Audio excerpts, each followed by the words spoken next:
Nietzsche said that if you had a why, you could bear any how, and that's good. One of the things that the Auschwitz guards used to do to the prisoners, and this is very telling, so at Auschwitz there was a sign that said, "Work will make you free."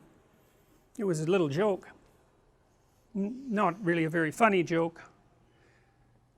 You know, it's the kind of joke that you have to be satanic, is the appropriate term to conceptualize and to dare to state.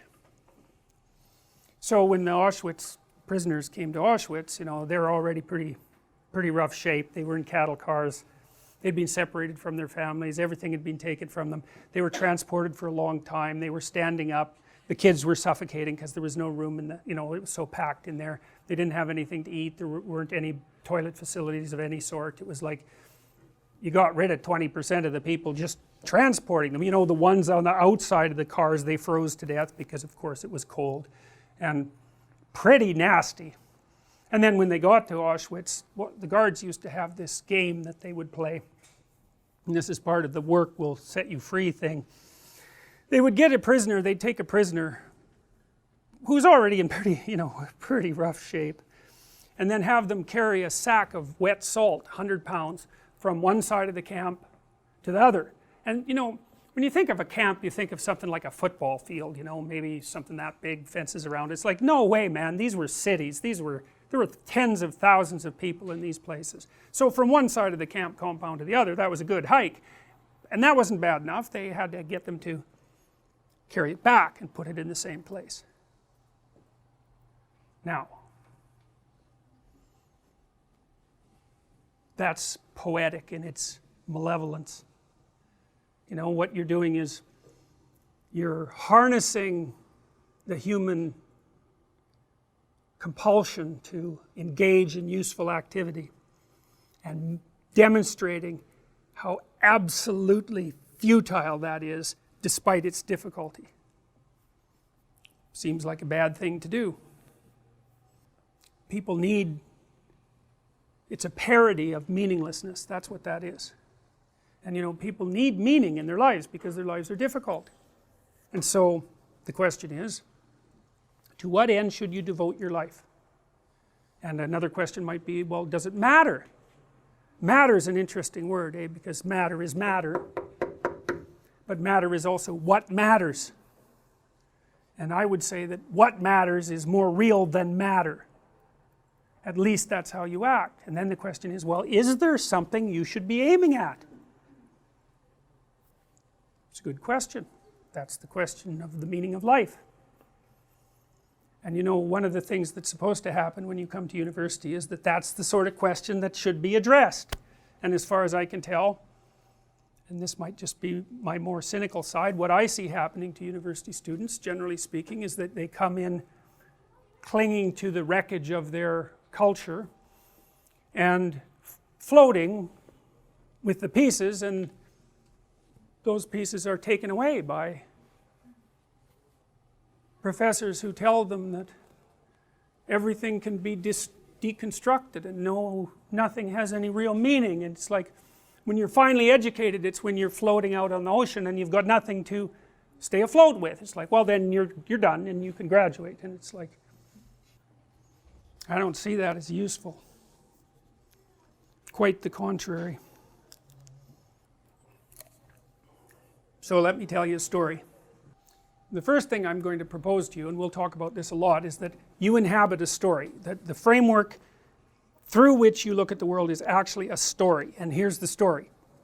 The story is, you're somewhere, and you're going somewhere. And, you know, that can be conceptual or whatever. It's that, but there's a gradient between where you are and where you're aiming at, which means no more really than you're doing something while you're sitting there. And hypothetically, you're aiming for something better. And so you're in a state of insufficiency, always. The insufficiencies change, and then you're trying to rectify the insufficiency, and you presume that your current state is less preferable to the state that you're aiming at. And then the way that you bring those two together is, sometimes you can do it through thinking, but fundamentally you do it through action. You do it through acting in the world. And so that's sort of the answer in some sense to the mind-body problem. You have a conceptual structure, but when you implement it, you're implementing it not abstractly, you're implementing it through action. And so that's the basic story. It's not a very interesting story, but it's the framework through which you view the world. So it's a value-laden framework. Otherwise you wouldn't be able to act and you wouldn't know what to look at. So it's a value-laden framework. You look at the world through a value-laden framework. So then we might say, well, what is the optimal value-laden framework? That's what we're going to try to figure out. Now, I told you about the war that went on between the communists and the West and how that obsessed me. And so one of the things that I really wondered about was, well, was this just an arbitrary thing? You know, like, did the communists, they had some axioms and we had some axioms, and if you're a moral relativist you might say, well, who's to say which set of axioms are better? Or even who's to claim that you could say that a set of axioms, one set is better than another? That's a moral relativist claim, and you know, fair enough. So I thought, well, maybe this is just an arbitrary thing and it's going to be settled by force, because that's how you settle an arbitrary claim between two competing systems where there's no room for negotiation. So I thought about that for a long time. I wanted to know what the roots were of the Marxist system and what the roots were of the Western system, and what I surmised was that the Western system was actually something that evolved, whereas the communist system was a rationalist construction that was imposed, and they weren't the same thing. And so then I wondered, well, what's Western culture grounded in, and is there any reason to assume that that's real in any sense? And so that's what took me into the study of the underlying stories, the fundamental stories upon which our culture, I believe, is based, and some of those are very old. I'm going to tell you a Mesopotamian story. It's one of the oldest stories we know. I'm going to tell you an Egyptian story. Those are sources of our culture, and I think those stories are grounded in much older traditions, and I think they refer to something real, actually real. Now, I already told you that there are different ways of conceptualizing real, and that my initial hypothesis, presumption, axiom, you might say, is that pain is the most real, and the reason I believe that is because that's how people act. Now, you can criticize that. You can certainly come up with an alternate conceptual framework, which the scientists have, because they believe that the most real thing is matter.